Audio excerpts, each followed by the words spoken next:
Herzlich willkommen zu der neuesten Stellplatzbewertung. Das Mal geht es um den Stellplatz an der Garnotschen Mauer in Germersheim. Der Stellplatz ist gerade neben der historischen Mauer. Es hat Platz für 8 Wohnmobile. Es ist im Halbkreis angelegt. Zahlen kann man bequem an einem Automat. 5 € für 24 Stunden. Maximumdauer ist 72 Stunden, wo man bleiben kann. Für Strom ist auch gesorgt. Es hat, ich glaube, 2 so Säulen. Auch hier altbekannt. Man zahlt ein bisschen etwas pro Kilowattstunde. Ver- und Entsorgung ist ebenfalls gegeben. Man zahlt auch hier wieder 1 € für 80 bis 100 Liter Wasser oder mit 10 Cent gibt es 8 bis 10 Liter Wasser. Am Eingang des Stellplatzes hat es eine grosse Tafel mit einem Festungsrundgang-Beschreib, der auch noch spannend tönt.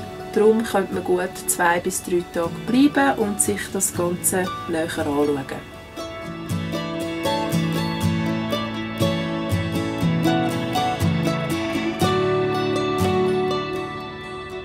Ja, weil wir nur eine Nacht da geblieben sind, können wir das natürlich nicht genau sagen wegen dem Rundgang, aber es tönt mega spannend und wir haben halt nicht mehr so viel Zeit gehabt.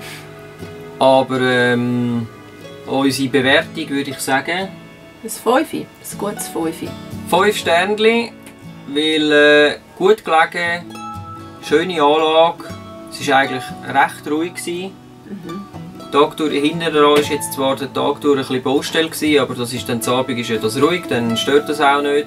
Übrigens, in etwa 300 Meter ist man also gerade am Rhein, da kann man noch ein bisschen Schiffli schauen und so, wenn man das möchte.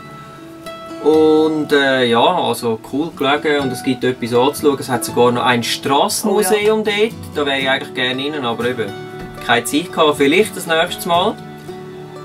Sagt uns doch in den Comments, wenn ihr schon mal da sind, ob sich das lohnt oder nicht. Und dann gehen wir wieder ab in unser normales Leben. Bis es wieder heisst. Svefa.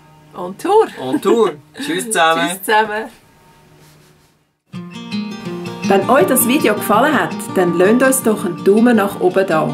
Und vergesst nicht, uns zu abonnieren auf YouTube, Facebook, Instagram und Twitter.